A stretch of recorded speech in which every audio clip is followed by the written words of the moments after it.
তাবারানী মোজামুল কাবির 639 নম্বর হাদিস, কোন সাফায় 641 নম্বর হাদিস। একদম আশ্চর্যজনক হাদিস। রাসূল সাল্লাল্লাহু আলাইহি ওয়াসাল্লাম বলেন, যে ব্যক্তি কোনো দ্বীনি মজলিসে যায়, এরপরে 3টা কাজ করে। 1, বসে, তার মানে দ্বীনি মজলিসে বসতে হয়, এটা হলো আদব। 2, মনোযোগ দিয়ে আলোচনা শোনে। মনোযোগ মানে বাদাম খায় না, বুট খায় না, কালাই খায় না, চা খায় না, কফি খায় না, পান খায় না, পানি খায় না, কারোর সাথে কথা বলে না, অপ্রয়োজনীয় কোনো কাজ করে না। সাহাবীরা বলতেন, রাসূল সাল্লাল্লাহু আলাইহি ওয়াসাল্লাম যখন কথা বলতেন, তখন আমরা মনে করতাম আমাদের মাথায় পাখি বসে আছে, নড়াচড়া করলে পাখি উড়ে যাবে, তাই আমরা নড়াচড়া করতাম না। কেউ কেউ মনে করত যে আমরা একটা পাথর, নড়াচড়া করার অনুমতি নেই। মুহাম্মদ সাল্লাল্লাহু আলাইহি সাল্লাম যখন কথা বলতেন, তার মানে তারা এত মনোযোগী ছিলেন জ্ঞান অর্জন করার ক্ষেত্রে। এজন্য রাসূল সাল্লাল্লাহু আলাইহি সাল্লাম বললেন, যারা মনোযোগ দিয়ে আলোচনা শোনে, 3, শেষ পর্যন্ত থাকে। শেষ পর্যন্ত কেন থাকবে? ওই বৈঠক যখন শেষ হবে, ওই বৈঠক শেষের দোয়াটা পাঠ করবে, ওই পাঠ করার জন্যে থাকবে। যদি এই 3টা কাজ করতে পারে, আল্লাহ তাআলা বলেন, মুহাম্মদ জি আপনি বলেন, কি বলবো? কদ গফারাল্লাহু লাকুম যুনুবাকুম, আমি আল্লাহ তাদের অতীত জীবনের যত পাপ আছে সবগুলোকে মাফ করে দিয়েছি।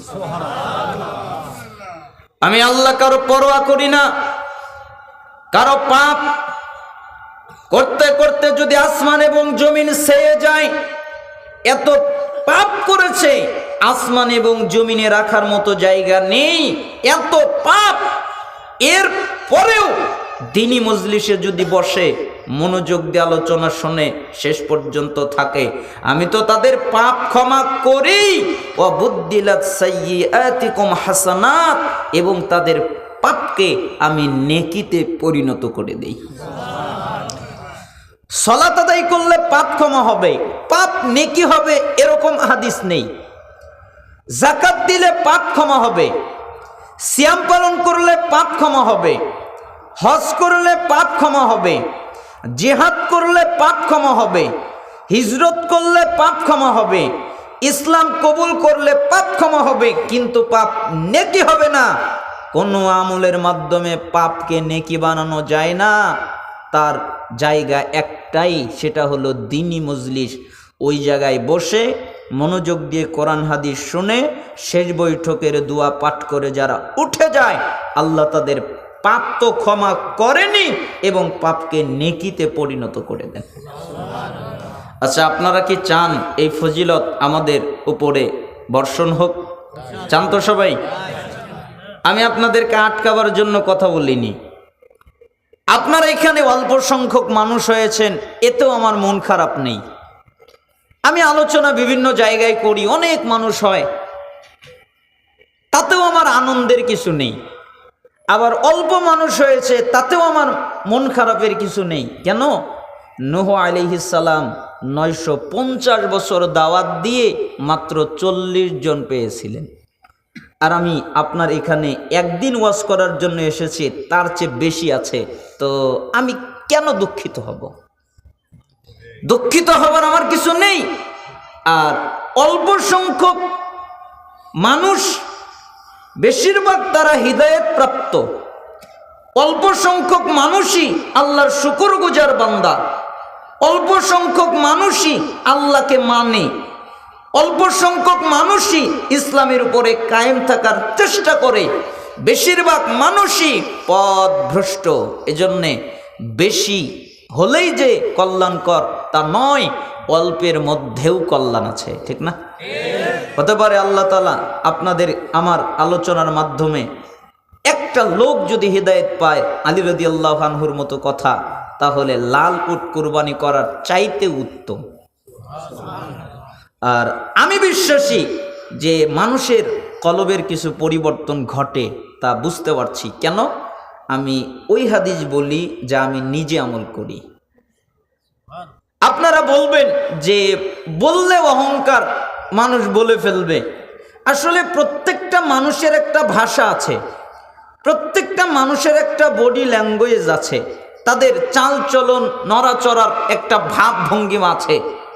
ঠিক এখন আমি যদি বলি তাহলে বলবেন অহংকার। আল্লাহি, আল্লাহর কসম, অহংকার নয়। আমার অনেক হাদিস মুখস্থ আছে, আমি নিজেও জানি না কত হাদিস মুখস্থ আছে। আমার অনেক কিতাব মুখস্থ আছে, আমার মনেই নেই কয়টা কিতাব মুখস্থ আছে, তবে অনেক আছে। কিন্তু আমি বলি না, আলোচনা করি না। কেন? যেটার উপরে আমল করি শুধু ওটাই বলি, আর অন্যগুলো বলতে পারি না। কেন? অন্যগুলোর উপরে, যেগুলোর উপরে আমল করি না বা করতে পারি নাই, ওইগুলো আমি বলি না। কেন? কিয়ামতের দিন ওটা আমার বিপক্ষে দাঁড়াবে। এই জন্য আমার কথা যেন আমার বিপক্ষে না দাঁড়ায়, এই জন্য আমি খুব সচেতন থাকার চেষ্টা করি। তারপরেও আমি মানুষ, ভুল ভ্রান্তি হতে পারে। আল্লাহ তাআলা যেন আমাদেরকে ক্ষমা করে দেন। আমি আমার আয়াতের মধ্যে, আমি আমার খুতবার মধ্যে একটি আয়াত পাঠ করেছি, সূরা হাশরের 7 নম্বর আয়াতের একটি অংশ। ওয়ামা আতাকুমুর রাসূলু ফাখুযুহু, রাসূল তোমাদের যা দেয় তোমরা তা নাও। ওয়ামা নাহাকুম আনহু ফান্তাহু, এবং রাসূল তোমাদেরকে যা থেকে নিষেধ করেন তুমি তা থেকে বিরত হও। তার মানে রাসূল যা দেবে তা তুমি নিবে, তিনি যা আদেশ করবে তা তুমি পালন করবে, তিনি যা নিষেধ করবে সেখান থেকে তুমি বিরত থাকবে। এটা হলো আল্লাহর আদেশ। কার আদেশ? আল্লাহর আদেশ। আর নিসার 80 নম্বর আয়াতে তো আল্লাহ বলে দিয়েছেন, মাইয়ুতিউর রাসূলা ফাকাদ আতা আল্লাহ, যে ব্যক্তি রাসূলকে মানলো ওই ব্যক্তি আল্লাহকেই মানলো। তার মানে রাসূলকে মানার মাধ্যমে কাকে মানা হয়? আল্লাহকে মানা হয়। আপনি যদি রাসূলের আনুগত্য করেন, আপনি যদি রাসূলের ইত্তেবা করেন, তাহলে আপনি আল্লাহকেই মানলেন। বুখারীর 7280 নম্বর হাদিস। ভালো করে বুঝবেন, আমি নতুন আলোচনা করব এরকম নয়। আপনারা সমস্ত আলোচনা জানেন, বক্তারা বলে বলে শেষ করে দিয়েছেন। আমি আপনাদেরকে স্মরণ করিয়ে দিব, আপনাদের জানা কথা আবার স্মরণ করিয়ে দিব।